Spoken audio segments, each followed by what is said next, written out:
Hello, everybody, and welcome back to the next series of our Back to Basics series.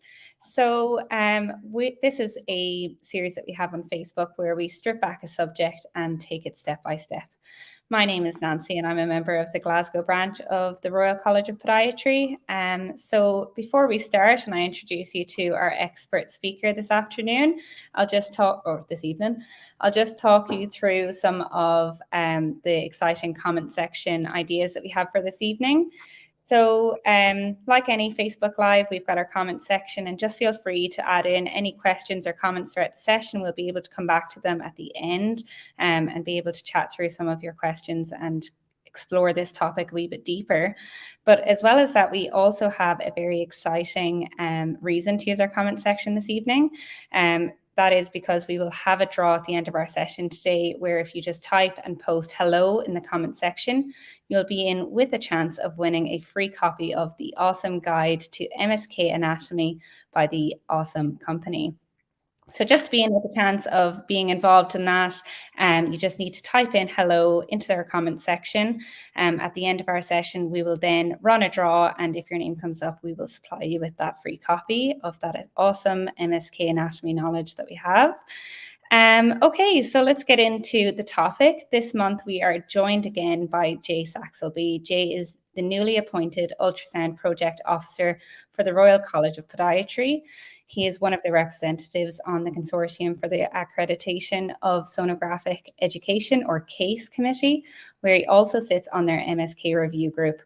Jai works as a podiatric clinical lead for the Foot and Ankle Pathway, Physioworks, Musculoskeletal Directorate within Sheffield Teaching Hospital NHS Foundation Trust.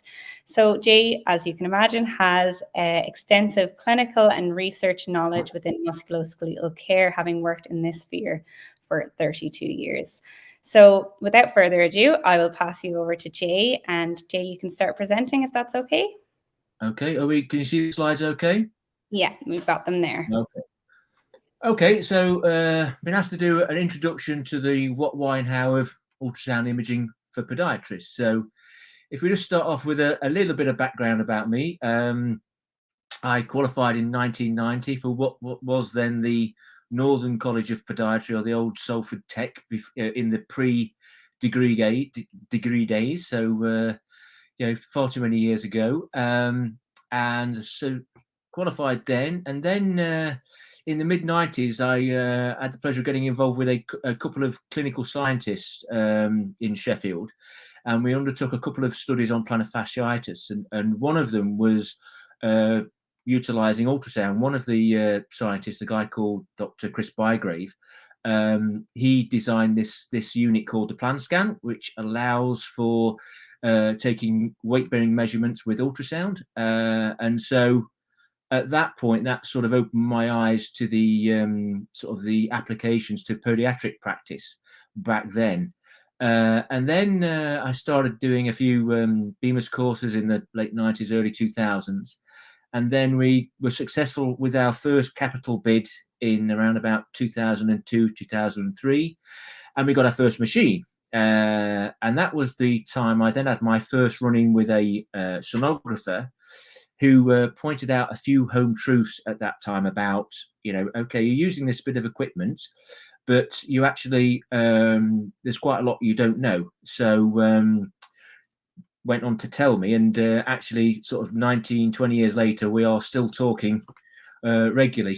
This lady was a lady called Dr. Alison Hall, who was a consultant sonographer, and she later became my mentor when I trained up to do my ultrasound training. So, and that was a key point for me, actually speaking with a sonographer, getting their perspective and learning from them, about an area, about a field that was new to me. So, as I say, completed my PGC, I think around about 2010. Then using it regularly in clinical practice, and then became a MSK representative for the ultrasound SAG for the college in about 2015. And then when the Royal College became a member organisation of CASE, which I'll explain a bit about later, I became one of their representatives on that committee. And then, as I say, as of this last month, I've just started this role for the Royal College. So let's just, so our first slide. So, okay, so what is ultrasound imaging? Well, ultrasound imaging is high frequency sound waves which travel through the body in a way which makes it possible to form images via the echoes from the tissues. Also, it's a real-time imaging technique, and it offers and it can scan a wide range of tissues and organ systems and pathologies. And primarily, it's used for screening, diagnosis, and interventions. So, okay, so this is an introduction. So what do you need to know about ultrasound imaging? So it might be useful to start with a little bit of terminology. For those who aren't familiar with ultrasound, there are quite a few technical terms. So just to sort of ease you in, I'll just talk through a few terms now. So you'll hear the term echogenicity, and that really refers to the tissue, and it refers to the ability of a tissue to transmit ultrasound waves. So based on the echogenicity of a structure, on that echogenicity, a structure will be characterized by if it's hyperechoic, then it'll appear brighter on the screen, white. So if you can see the images here, these are of a tib pos tendon, and if you can see on the lower image, you'll see that sort of wiggly line there. Well, that's the bone. So bone is very hyperreflective, so that looks very bright. And then you have hypoechoic tissue, which is more grey, which is the tendon, and then anechoic is the black on the screen, which is more to do with fluid or also artifact. If the ultrasound beam doesn't get reflected back on the to the probe, then the area will appear black. Just looking at this structure here, this is a tendon. Now, all sort of structures like tendon and muscle will have what they call their ecotexture, so they'll have their particular look. And if we just look at this tendon in the bottom of the screen, you'll see in the deeper portion, it's relatively a bright grey. Well, that's homogeneous, and that's basically a normal tendon. Whereas if you look more to the superficial surface, you'll see there's a bit more darkness to that. So there's a little bit more fluid in the matrix. So that's suggestive of a mild tendinopathy. So that's the sort of so bottom half of the screen, if it looks regular, we'll call that homogeneous. Whereas if it looks to be variability, then you'll call that heterogeneous. So if you look at a report and it says the tendon is homogeneous, it means it's all the same, normal. If it's heterogeneous, then it means that there's variability within that tendon.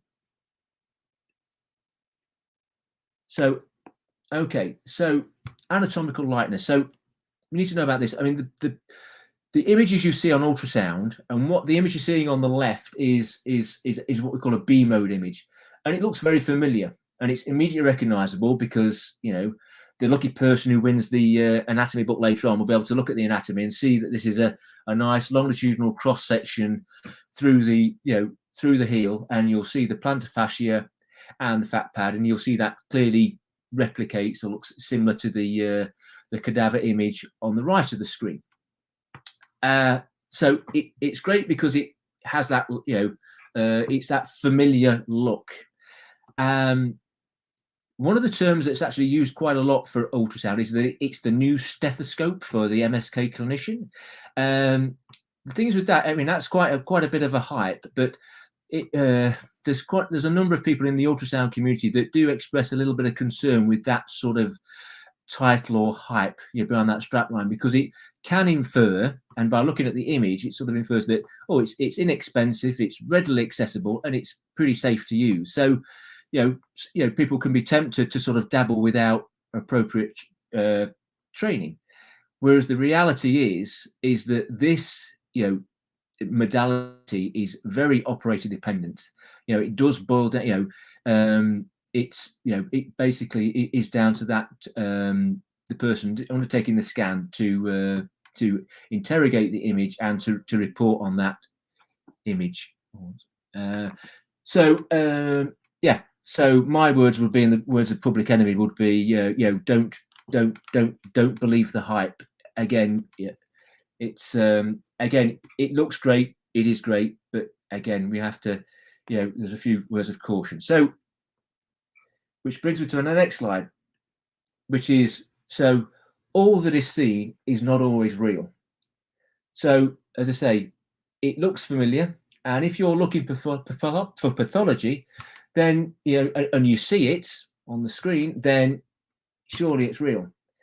But the thing is, with ultrasound, you have to understand the technology and the propagation of sound, and that actually there's a number of things that can affect the image. So again, this is where training and competency is essential.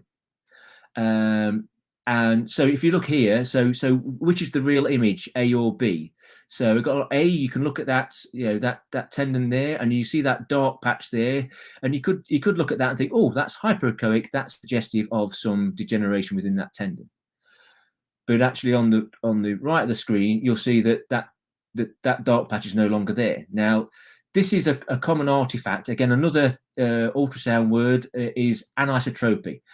Basically, with an ultrasound, when the sound waves are sent from the probe, they basically, they lie perpendicular, they're sent downwards, and then they're reflected back. So, if the structure is not perpendicular to that probe, then some of those sound waves won't come back to the probe. So, this is where you can get sort of the artifact here. So, again, we'll come to how you might be able to evaluate for that in a second or two. So the question is, well, why do you need to know this information? Well, the thing is that this is new knowledge to podiatrists. As a podiatrist, we have no knowledge or understanding about the science, the physics, or the technology behind ultrasound and how that may affect the image that you're seeing.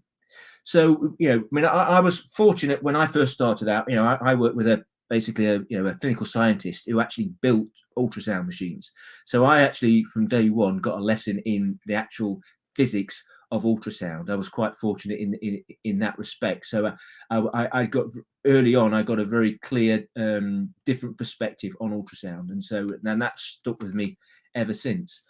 So again, we have to understand and respect that this is someone else's turf. Radiologists and sonographers and clinical scientists, they've been doing this for a long time, and they've developed the training and the governance for safe practice. So, we need to listen and take on board their advice. I mean, it's a really great community. Since I've been involved, they really are supportive. The sonographers, they're very keen to share.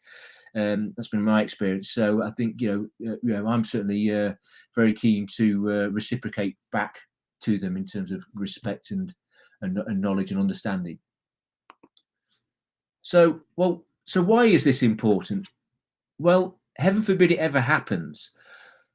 But if you ever end up in trouble, you do a scan and it ends up in court for whatever reason, then if someone's going to review your work, your scan that you've done, then it's likely it's going to be a consultant radiologist or a consultant sonographer. And they're going to expect you to be performing at their level of training and standards. So you better make sure that you've got the right qualifications and systems and processes in place, because that's the standard you're going to be judged and evaluated against. And if you're not hitting those standards, then there's going to be questions. You're going to have a difficult time sort of arguing the case when that's seen as the standard practice. So, okay, so how do we determine what's real and what's artifact? Well, this is just an introduction, and we could do a whole presentation where you do the training. You will do a whole session on understanding artifacts, and you'll be examined on it. But as an introduction, and this is just to give you a little bit of just to illustrate some of the potential pitfalls that are out there for the untrained user of ultrasound. So, we're back to the anisotropy. So we've already talked about that, and it's important, to understand that the structures don't lie perpendicular. Even structures like the plantar fascia and the Achilles don't always lie perpendicular. So even with those, you may well get this artifact. And so the thing you taught straight off the bat is that when you're scanning, you are continually moving that probe. So if you're interrogating a structure like the plantar fascia, you are continually moving that probe in various directions to evaluate the tissue. You're looking to see if if there's pathology there or not, or if it is in fact an artifact. So if we look at the two ultrasound images here, that's of the same tendon, and you could be sort of convinced that if you look at the one in the middle, there's actually a very dark patch. Oh, sorry, I've not moved on. There we go. So if you look at the, I'll start again. So if you look in the middle screen, you will see that, a nice clear image, but then on the left of that middle screen, you'll see that dark patch there. And you could be, sort of led to believe that, that's potentially some pathology, that's potentially a rupture there because the tendon's not there. But again, it's purely because, that part of the probe, the scan wasn't quite perpendicular. And so what you see is actual fact, is artifact. And again, if you see on the right-hand image, you can see there clearly that the tendon is intact all the way across. So again, this is the importance of that sort of probe position. And this is why it's important early on when you're training that you have a mentor and that they're with you, because they need to see how you're scanning, because just to look at the image is not all the story. Okay. So another thing you'll do when you that's again seen as it's standard practice within ultrasound imaging is that you'll always scan an image from two planes if possible. So you'll look at it from two different angles. So again, here on this screen we have a mortise neuroma. On the left we've got the longitudinal view, and on the right you've got the transverse view. So again, here, if we take the left-hand side, we can see that there's this hypoechoic area, sort of halfway down the screen, and we can see its echo texture. And then we look at the image on the right of the screen, and you can see that again, there's a hypoechoic area there at the same level. So if we're seeing the same sort of, lesion, the structure, in the same position, then we can be pretty convinced that that's real, because we are seeing it from from two different perspectives. Whereas if you're only seeing it on one and not the other, then you'd have to think, right, okay, well, why is that? And then you'd further interrogate the image further to try and further elucidate whether or not it was real or not.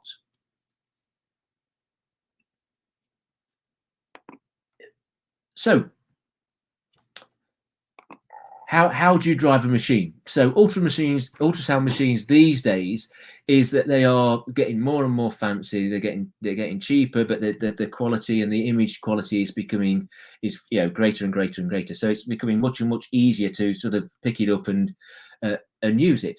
But it is very much like an autopilot. And my question would be, well, what happens when that 30-stone patient walks in and you put your scanner on and the image is not so good? Because obviously a bigger patient, the ultrasound waves don't penetrate as well, so the quality of your image is going to be affected.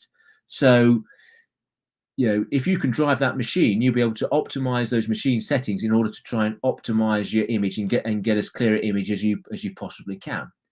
So you need to be able to sort of manipulate the various settings in order to optimize the image, and these are just a number of those parameters. So you have the frequency. So ultrasound frequency, you've got a range of frequencies you can use.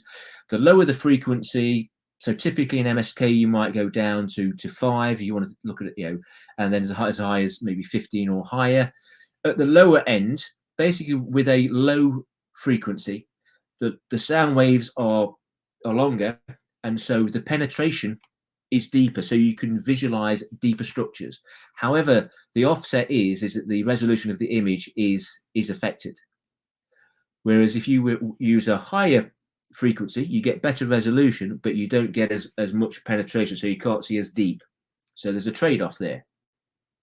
You also have something called focus. You might think an ultrasound beam is sort of one, it's like a beam of light, but in actual fact, it has near and far field. So there's a part of the beam that does narrow down. So if you manipulate your focus, you can actually manipulate where that beam is to focus in on a particular part or a particular depth on that screen. So if you're wanting to look at a particular structure, you can home it in, and that will improve the resolution and the image quality at that level. So again, that's something else you can do. You can also adjust the depth. Also, we need to appreciate that a lot of these parameters are interdependent. So if you adjust one, it will impact on the other, and that can be quite important again. So, but there's sometimes a trade-off. For example, if you look at depth and focus in ultrasound, we could sacrifice that because we can get better focus and image. But what that does is that affects your frame rate.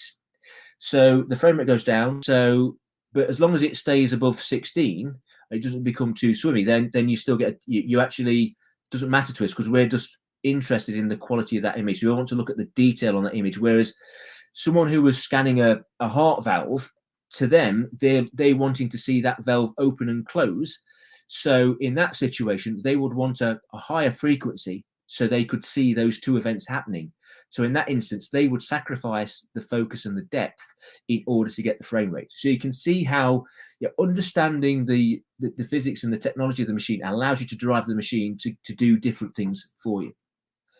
Then you've got things like amplification of the image, and that's overall gain and what you call TGC, which is time gain compensation, where you can manipulate different depths of the screen to adjust the amplification. And then you've got things like dynamic range and mapping. So if you're going to scan, then ideally you need to know about these these parameters and how to use them, because you need to be able to understand them and operate them in order to optimize your image. So what else do we need to know about ultrasound? Okay, well, traditionally this role is undertaken by the radiologist and the sonographer. Okay. However, now these skills and diagnostic imaging roles are being acquired and undertaken by other healthcare professionals, including podiatrists. So this is great. It's been happening over the last 20 odd years. It's becoming more focused. Basically the drivers for this are numerous, but it's things like there's an increased demand for ultrasound imaging. There's a chronic shortage of radiologists and sonographers. There's an increasing range of applications. And these applications, this sort of specific use of ultrasound in a specific area is known as point of care ultrasound, or POCUS for short. And this is the area that, as podiatrists, that we're sort of fitting into. And what this brings us to is, in actual fact, it's in 2014 the Royal College of Radiologists and the College of Radiographers produced a standards, or a document for standards for provision of ultrasound service, and they coined this description, which I think which is what, rather than it being a radiologist or a sonographer now, this is what an ultrasound practitioner is. It's a healthcare professional who holds a recognised qualification in medical ultrasound and is able to competently perform ultrasound examinations falling within their specific personal scope of practice. So, and the professional background of an ultrasound practitioner can be varied. It can be radiologists, radiographers, sonographers, midwives, physios, obstetricians, clinical scientists, and hopefully in the future I will get it amended, and hopefully we'll get podiatrists added to that list. But that's where we fit. So, what applications are there for podiatry?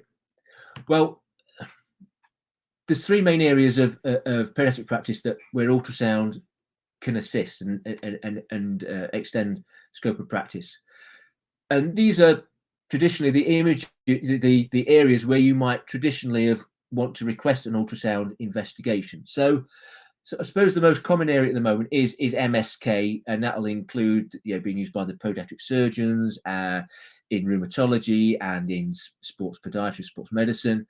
Again, using in that MSK arena to diagnose pathology. And then another area is that of vascular. There is vascular ultrasound, and now we certainly have it's sort of one of the big things at the moment within podiatry. This pushing into the vascular podiatrist. I had, well, I don't know if it's the misfortune or the fortune to train with Martin Fox. So we go back a long way, and we've had some discussions about this, and he's quite keen to look into this. Sort of, this is a potential scope for developing podiatrists or vascular podiatrists in this area, that maybe they can come along and start to sort of see if we can undertake these investigations, which they might normally request, be it things like ankle brachial index, duplex for DVT, and then also the various sort of ultrasound scans that you can do for venous and arterial flow.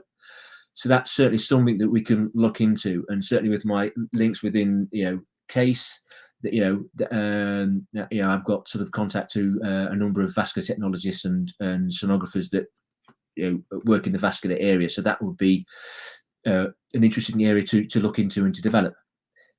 And then we have the sort of the third area, and that's interventions, guided interventions. Certainly MSK, we're using that for steroid injections and LA, and I certainly know within podiatric surgery it's a mainstay now for doing the blocks. So it has a very key role, an important role to play within those practices. So clear the applications, and it's that's great. So okay, we've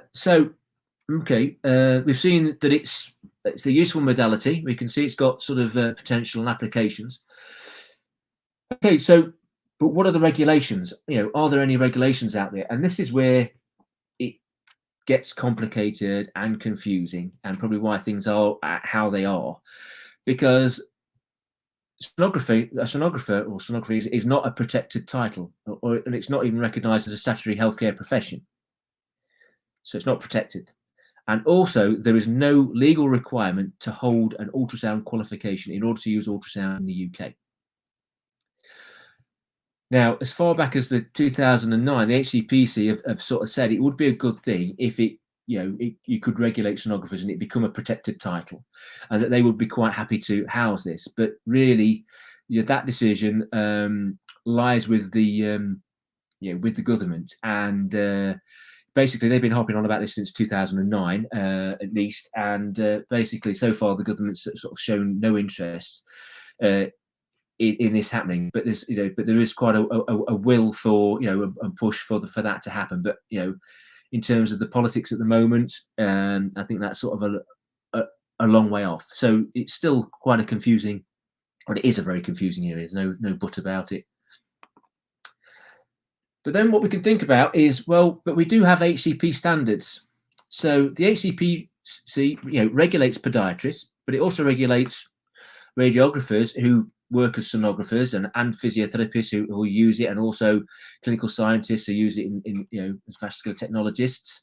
So they do regulate those professions that do utilize ultrasound, and it says that HCPC regulates, and the HCP does require that everyone defines their own scope of practice as a podiatrist or as a radiographer or a physio, and they've got to demonstrate that they have the training and experience to competently perform that scope of practice.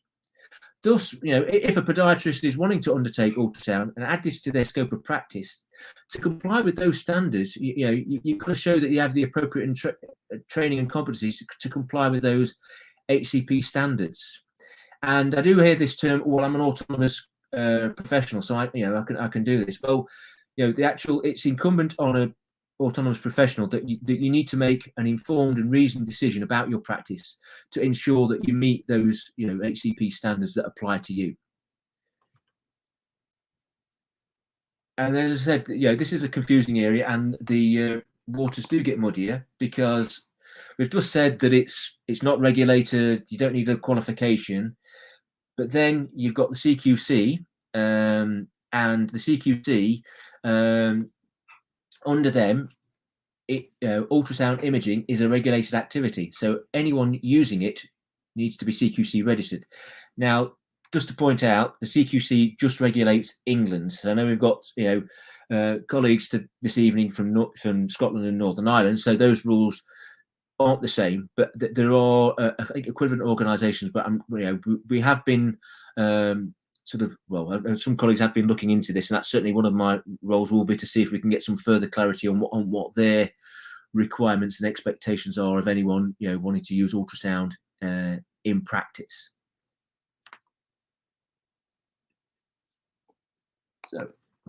So I've talked about the needs for sort of training and competency. So what training do you need?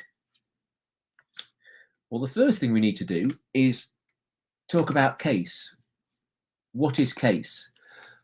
Well, CASE is basically the Consortium for Accreditation of Sonographic Education. It was started in 1993. It's an organisation that exists to accredit sonographic courses delivered in the UK. It's a non-profit organisation. It relies on volunteers to commit time to ensure that the students undertaking these courses have got the best education, mentor support, and clinical competencies to prepare them to, for the workplace. And so we do scrutinise these all the courses to make sure that they are fit for purpose. The thing to point out, though, is that CASE it doesn't have regulatory powers, so it's highly regarded, and certainly employers in the UK will see that as something that they would like their employees to have. Now, just to give you a bit of background about CASE, CASE is sort of made up of at the moment 7 member organisations, of which the Royal College is one, but it also includes BMUS, which is the British Medical Ultrasound Group. Again, BMUS are brilliant. You'll see later on there's a few things that pop up from them. They are a very all-encompassing group. They're multidisciplinary. They welcome everyone. They just want to support everyone, make sure that the standards are appropriate, are high, that there's clear guidance for there, and support people who want to undertake ultrasound. But again, it requires that you undertake it at an appropriate level. But they've produced guidelines in order to define that. And as we'll see later on, some of their guidelines will pop up. So I can't promote enough that actually, if you are using ultrasound, then actually joining BMUS would be a good idea, because they're a very supportive organisation, and you'll get your money's worth out of it. I think it's about £100 a year, but they do quite a lot of online stuff, and say they do lots of they're just really helpful. So you've got Royal College, you've got the Institute for Physics and Engineering and Medicine, you've got the College of Radiographers, you've got, I think it's the Society of Vascular Technologists of Great Britain and Ireland, and you've also got Chartered Physiotherapy and the British Society of Echocardiography, who I believe were members, then left, and have then just recently returned. So that's the sort of the lineup of member organisations. So again, so the Royal College, basically joined the consortium in 2017. Again, it saw the CASE as a sort of a highly regarded, highly respected organisation, and felt that aligning itself with them and to take on board their advice and guidance would be a good thing for its members. So that's what we did in 2017. So I was the first representative on 2017. Then a couple of years later, Dr. Lisa Newcomb joined. So she's now the second podiatrist on that CASE committee. She's been brilliant, and she's also been involved in heading up the MSK review group at the moment. She's been brilliant in sort of herding us along to try and come up with some guideline statements for MSK ultrasound courses. So that's ongoing at the moment. And then the other thing to say is that Dr. Heidi Siddle is the other podiatrist, but she sits on the CASE member organisation committee. So me and Lisa sit on the CASE committee, where basically we're involved in sort of accreditation of courses. So we've also been involved in some of the accreditation of some of the courses out there, in terms of their whether they're suitable and reach an appropriate standard. And I say And within case, there are a variety of courses. You have what you call focus courses, but then you can go up to sort of PG certs and up to master's level. So why should you do a case course? Well, simple answer is if you're going to use ultrasound, then this is new to your scope of practice. So you need training, and the HCPC states that you need to demonstrate that you have the training, experience, and competency to perform that scope of practice. So a case accredited qualification is acknowledged as a gold standard, and most employers and professional bodies, certainly at the moment, the Chartered Society of Physios have just produced their guideline documents, and they advocate that members do undertake a case accredited course. And certainly that's the guidance from the Royal College at the moment, that if any member is undertaking ultrasound, that they recommend that they undertake a case accredited course.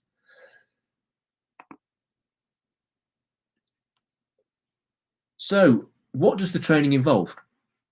Well, typically, as a podiatrist, what I did, is there'll be a sort of an MSK foot and ankle module. So, and that module will include sort of a portfolio of practice or learning in which you'll demonstrate your competency in the area that will clearly align to your subsequent breadth and remit of ultrasound scanning following your course. So, that will clearly define what your scope of practice is. What you can scan and what you can't scan. And again, that's so then when when you're doing your portfolio and your learning log and your scanning log, then you need to demonstrate that that full range of scans that you've done that. Now, as part of that module, you will need a mentor. So you'll need someone to directly supervise your scanning, to work you through your logbook, to mentor your scans to make sure that you are at the right level. Now, you won't be allowed on the course until you have a mentor. Now, this is a bit of a hot topic at the moment. Well, always been a bit of an issue, because getting mentors is quite tricky, because it's quite a commitment, because you've got to do quite a lot of hours in terms of building up your logbook. So you need to get quite a bit of a commitment from the mentors, and that's been quite tricky. But hopefully, as we move things along, we'll be able to sort of try and galvanize our network and try and make these mentoring opportunities and mentors more available to everyone.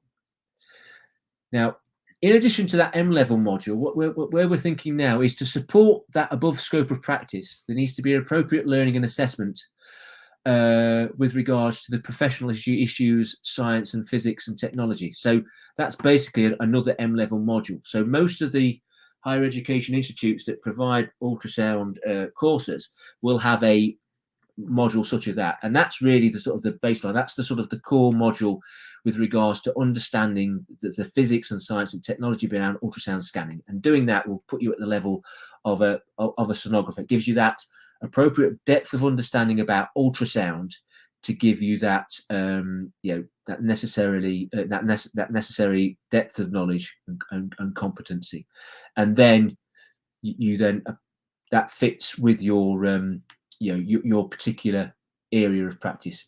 For a podiatrist, or for me, is MSK foot and ankle.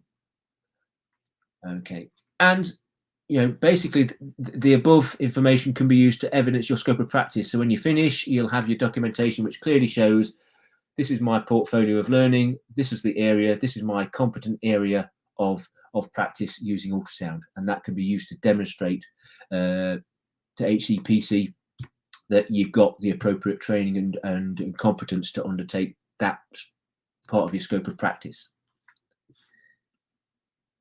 And again, so you end up as a health. The thoughts now within BEMIS, it doesn't really matter. What title you are, a sonographer. Ultimately, you're an ultrasound practitioner, and it's basically a healthcare professional who holds that recognised qualification in medical ultrasound, is able to competently perform ultrasound examinations falling within their personal scope of practice. And again, that background can be varied, and again, then that will include podiatrists, or does include podiatrists. So, okay, but what else do you need to consider? So you've just completed your training, but there is still more to do. You have to consider the sort of the governance when using ultrasound. As I say, we've covered the training, but you've also got ongoing CPD. That's really important. You've got to continually show your continued competence, and using things like audit, you can demonstrate that. So that needs to be in place. You need record keeping, image storage and data protection and support systems, as well as governance for around ultrasound equipment itself. But don't fret, because the good news is that we've got our friends at Bemis have actually done all this work. They have got these comprehensive guidelines for professional ultrasound practice, where all that is covered in this. If you follow their guidelines, it sort of tells you what you need to have in place. So it's just a matter of just filling in those sections to evidence and support those particular elements of your practice and of your governance moving forward. Now, it is a bit of a hefty too. It is 190 pages long, that document, but again, you don't need to do a lot of it. Does relate to other areas and other types of ultrasound scanning, so not a light read, but useful.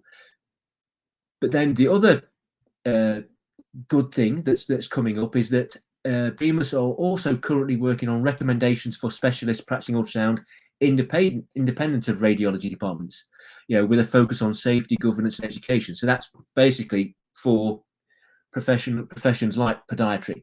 And that document is currently in draft. They're hoping to have it out sometime early next year.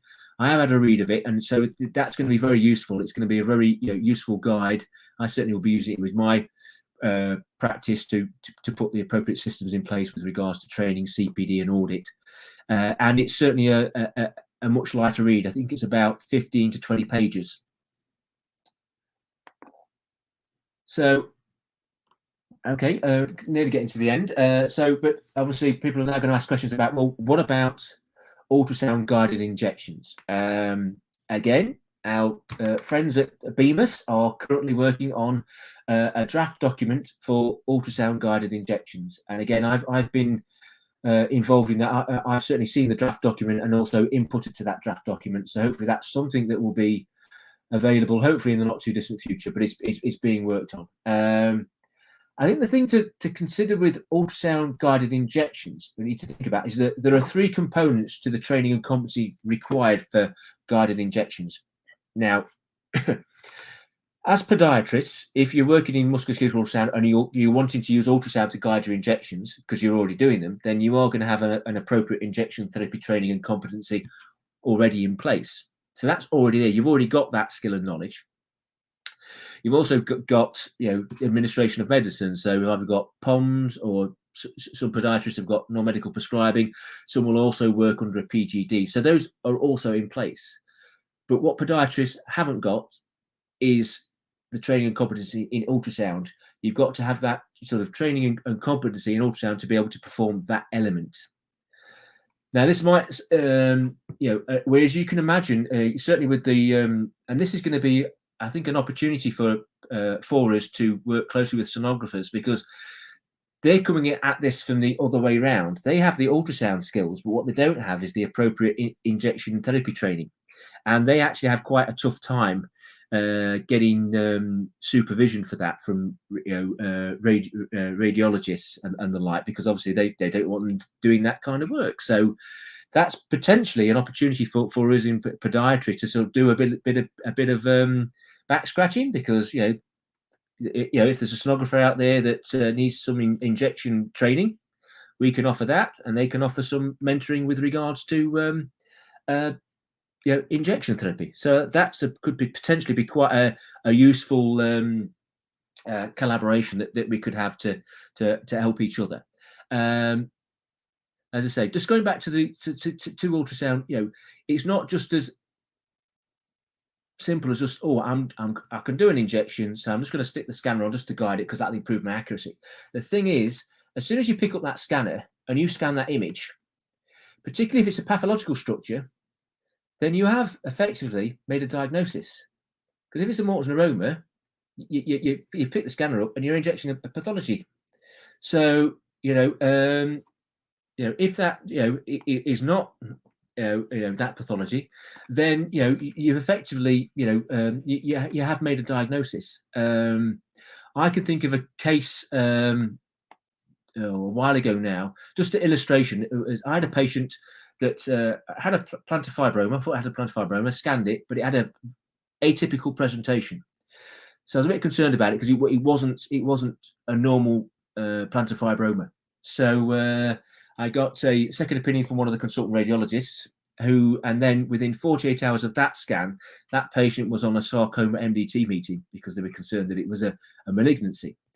Fortunately, it turned out it was okay. But you can imagine a situation there that if someone, it looks like a plantar fibroma. I can see the fusiform thickening. I'll just, I know some people do inject them. I don't, but if someone injected it, that could have been quite a sort of a nasty outcome. So just because you're thinking, there's the area, I can inject it and it's helping me guide. But the thing is, are you sure what you're imaging, what you think it is? Is it a neuroma or is it something else? And this is where that training comes into play. You've got those skills to evaluate that, to say, yes, it is that, and you can hang your hat on that and say, yes, I can confirm that's the diagnosis, and then you can undertake your guided injection. So it certainly has its benefits, and it is brilliant, and it doesn't help. So it makes the injections a lot easier. But again, you've got to think about that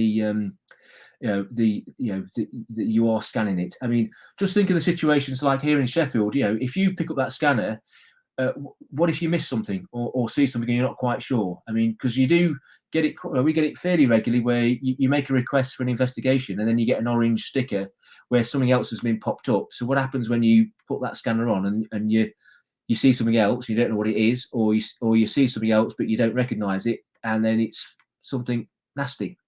So this is where having that training and competency comes in, and it's all about patient safety at the end of the day.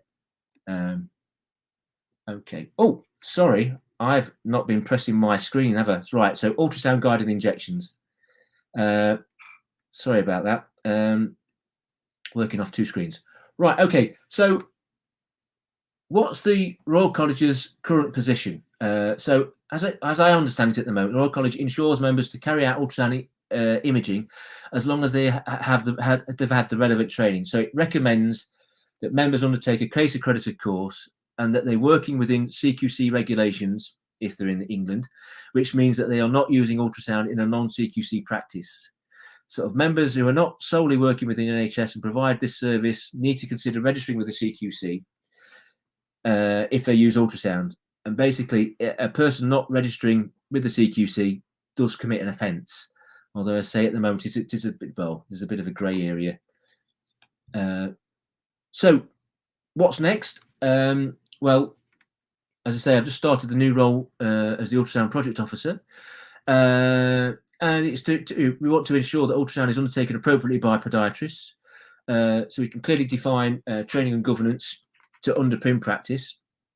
And that's really going to be my sort of primary objective to start off with. I want to produce some guidelines that the college can say, right, these are our guidelines to our members, and then what that's going to do, that's going to allow us to collaborate with other key organisers and stakeholders, particularly HCPC and CQC moving forward. So when we go to them to have some discussions about, regulation and about whether we need to be registered or not, we've actually got some documentation of our own to show what our guidance and standpoint is, and hopefully that will be a good start point moving forward. One of the other things to mention is that there is an ultrasound in podiatry specialist advisory group, but it has been a little bit lacking over the last few years, as myself, Heidi Siddle and Lisa Newcomb sort of key main members on that. But as I say, what we've been doing over the last couple of years is trying to get this business case through, so to actually get this role that's just started in place so we can then do some active work. So now we've got some I've got some paid time to do that. Hopefully we can move these guidelines on and we can start move things on at a pace. So that's the intention. Also, with regards to linking in with the membership, we are going to set up, is it a Basecamp email setup? So hopefully we'll utilise that to act as a sort of a a communication point for members moving forward. So we'll use Basecamp to try and update members on relevant information with regards to ultrasound imaging. And I think that's me done. I don't know what I've done for time, Nancy, whether I'm okay or not. You have done not too shabby whatsoever. We've got a little bit more time for questions. So we'll go through some questions just now, and then we'll chat through what's coming up. And finally, we'll go through that draw that we were chatting about earlier on. Just a reminder now, anyway, if you say hello into our comments, or even just a wee question or anything, you'll automatically put into our draw for our amazing prize today, which is the awesome anatomy guide to musculoskeletal system. So just pop in your comments. To start, though, we'll go with our questions, Jay, if that's all right. Thank you so much for that presentation. I've got plenty of questions anyway that I've just been jotting down throughout, but there's probably hundreds more, because it's just, as you said, it's a grey, murky water field. There's so much to chat through and kind of tether out. So to start, we'll see the chat. You should see the chat just beside you, so you can see comments. We've got our private chat and then our comments. Can you see that to the right? There we go. So I'll chat through them anyway if you can't go through them, and then that means we're on the same one. So just to start, Elaine Fields, she had a wee comment there, which should come up on your screen as well. So no regulation of sonography. Does this mean, or this means College of Podiatry can set a standard and guideline for podiatry point of care use of ultrasound? Do you think that that's kind of something that we're going forward with? Well, that's what I'm going to be doing. We will be producing a document, sort of a guidelines recommendation document that will put in place what we think needs to be in place. So there'll be things about training and education, so that will be in there certainly. But again, with regards to the training, we will be looking at case accredited courses, but we'll be a bit more specific with that. And then also it will also include information about governance and practice guidelines. But as I say, again, there's a lot of information already out there, so hopefully I may well be utilizing that. So hopefully we'll produce a document that will give some clarity, hopefully, of our position. But then it's hopefully then, as I say, because of the lack of regulation, it's then certainly the HCPC sort of welcome professional bodies stating their position. But then I think that's then going to be a future conversation to have with the HCPC to say, because the Royal College doesn't have regulatory powers, it doesn't, whereas HCPC and CQC do. So in terms of ultimately, I might say one thing, but someone says, but that's just your opinion. Until someone who's got teeth, certainly the CQC have got teeth. I mean, there's a case recently of a sonographer who has been, or is in the process of being fined because they weren't registered. So but I certainly know at the moment, with regards to the CQC, that there is possible change of foot, to pardon the pun, but there is they may be changing things, and getting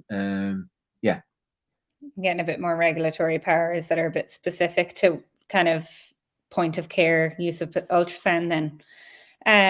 Amazing. So that's answered that question. I hope, Elaine, if you need to add in a little bit more, that's absolutely not a problem. We'll come back to it. So now we've got Joe, and he is asking, how can one find the CQC equivalents for other constituencies of the United States? Well, whichever country you're in, you've certainly got sort of I can't quite.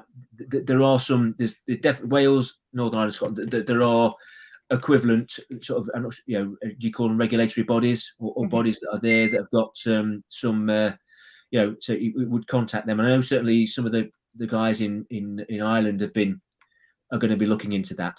I say it's not something that I've looked into, but again, if you're in those areas, maybe have a look at the relevant organisation and see what their guideline is with regards to ultrasound.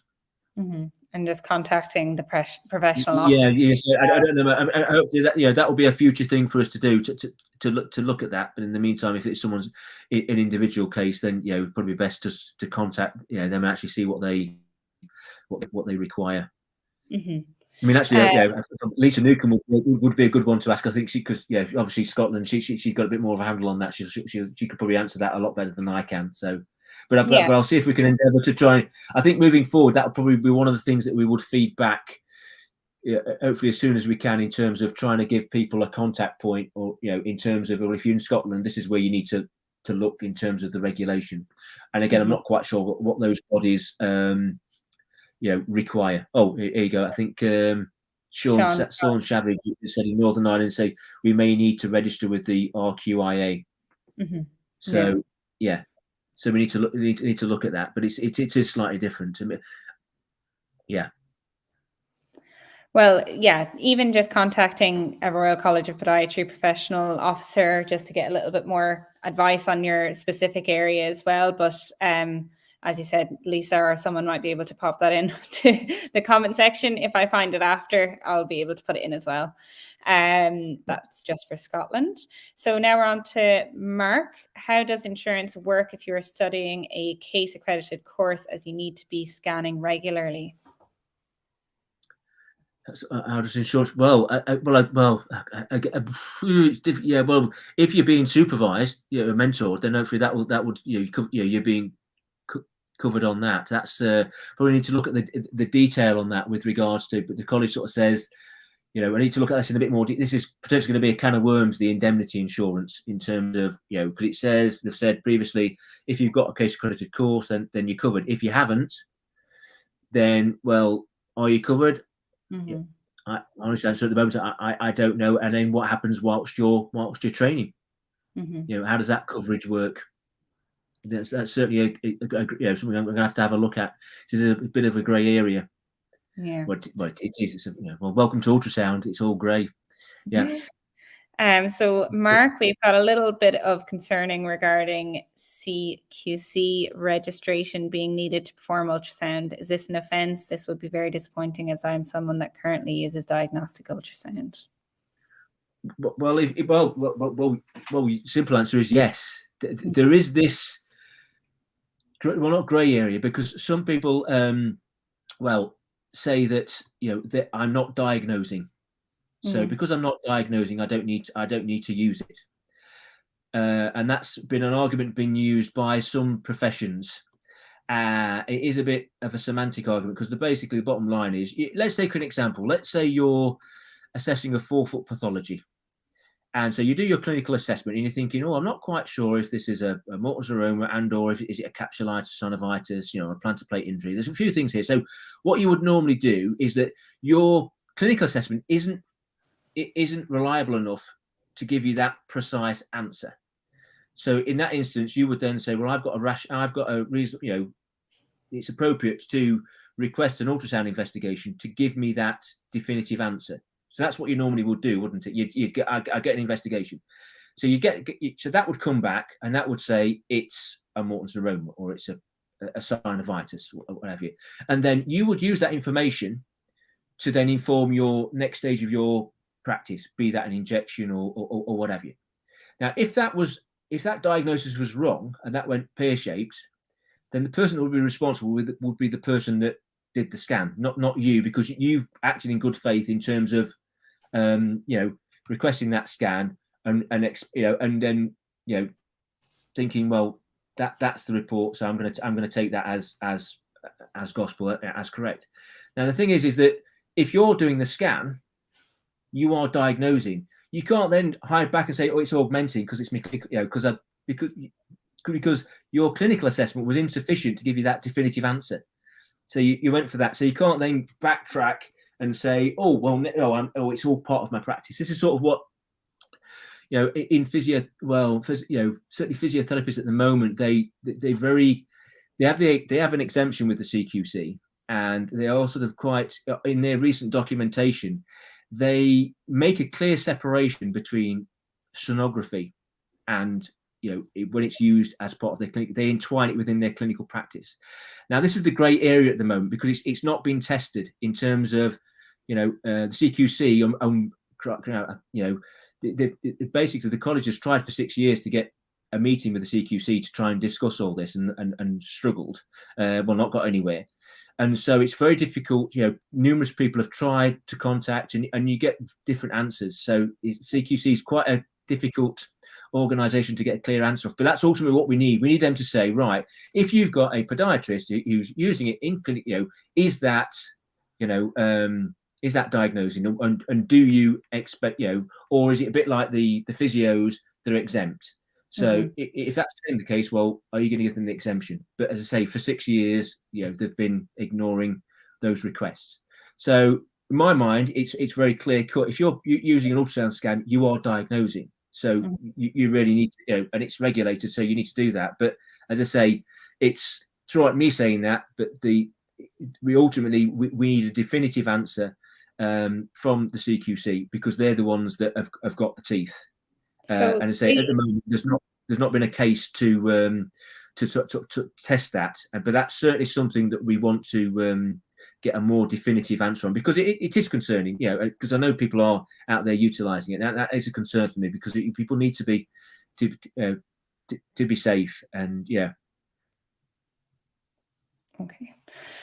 Sorry, I was just reading the last comment that we have in from Mark. So he's just followed up that he is case accredited, so uses clinical skills in conjunction with ultrasound diagnosis. So we also have one more question, and that's from Jonathan Harper. Will there be more locations becoming available? Just the thing is with the CQC thing, it's not really about the competency with them. A lot of it's about the actual registration and the processes. It's all the other stuff. It's the governance and the processes. So even if you're case accredited, you got the competency. But if you are working as an ultrasound practitioner, then you are you are diagnosing. So you should be CQC registered, really. If you're playing that line, you can't say, "Oh, I'm all right for you," but it's still, it's the CQC. It's not really about the level of competency. It's more about sort of showing that you've done patient surveys and you've got patient care and patients have consulted, and that you're auditing, and that you've got processes in place for audit and peer review and all those elements that underpin good practice. So you'd like to think that that would mean that you're competent, but as I say, there's not one of their criteria they look at to say, oh, you've got to be this level of qualifications. That's not it. It's about sort of the whole governance and processes around that activity. Okay, so that's great, Jay. Sorry to be pushing you along. I just want to get you to this question just for time. So Jonathan was asking, is there more locations becoming available across the country for case accredited courses? I know myself, I've just been looking it up myself just to see where training would be near me. But the case course, the case website has a course directory, which has a very useful PDF that goes through a directory of courses. That was 2021. So I imagine that's not changed significantly. We've just got it in our comment section there as well, Jonathan, if you need it. But is there any change to that coming in 22 or 23, or do you know when that will be reviewed? I think there's a course might be MSK at Brunel, and I know there's something possibly coming up at Liverpool. I'm not sure if that's been put on hold for a little bit though. Not quite sure. I know there's Bournemouth, and I think that's probably the most sort of well-known, MSK foot and ankle. I do know there's some down at Bristol. There's a few people have done stuff at Bristol. The course, I did Teesside, but I think that's now stopped. So there's a few, but certainly I think there's Brunel University. So there's a few. You have to have a look around. Again, it might be one of the things that I'll try and put a sort of case courses that are appropriate for podiatrists. Probably need to sort of do that's probably one of the things we need to put on when we start doing the base camp, so give people a clear sort of idea of what's out there. But if you just go to the case directory, you can have a look there. It's it'll just be a matter of we might be able to sort of do the sifting for you, really. I know. No, that document that CASE has is really good because it just gives you the organization and then the location as well. And it's kind of put it all in chunks of being together as well. And then it goes through the actual modules that they have per PT cert, PT degree and things like that. I mean, some of them, like I'm actually thinking now, Derby they do an MSK. So some of them might be negotiable. Mm-hmm. So it also depends on getting your mentor as well. So Derby would be a good one. So there's a few out there. Mm-hmm. Yeah. Okay. I had plenty of questions, but unfortunately I won't get to them. Hopefully I'll be able to talk to you after, Jay. So we'll move on to what's coming up within the Royal College of Podiatry. So next week we have our annual online LA update with Jackie Loke, and a replay on Sunday, and Jackie will then return again for nail surgery in the high risk foot a week later than it was originally planned. So just make sure you're looking at those dates. We also have the CPR update, and they're on Wednesday, 19th of October and 16th of October, 8 p.m. You can find links to all the events to Combined Branch on the Combined Branch page.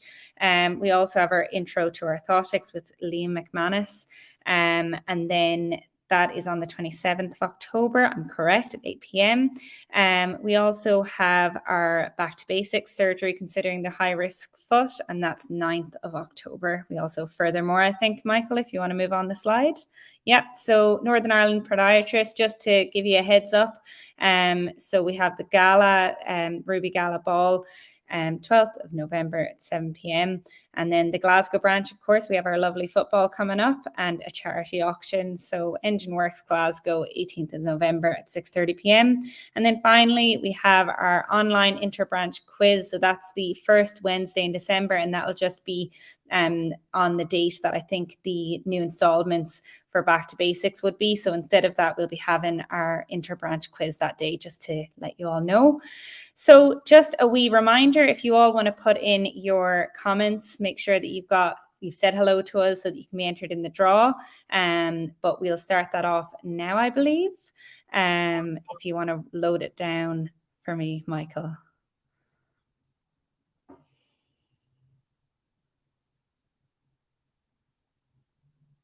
The winner is Mark Barton. So Mark, you are our lucky winner for this evening. We'll be in contact with regards to it, I'd imagine. But I'll let Michael sort with all of that. Other than that, I'll let you all get on with your evenings. And thank you so much again to Jay for your expert opinions and expert speaking this evening. Thanks to everyone that's been engaging and getting in on those comments. And we look forward to seeing you next time. See you now. Bye.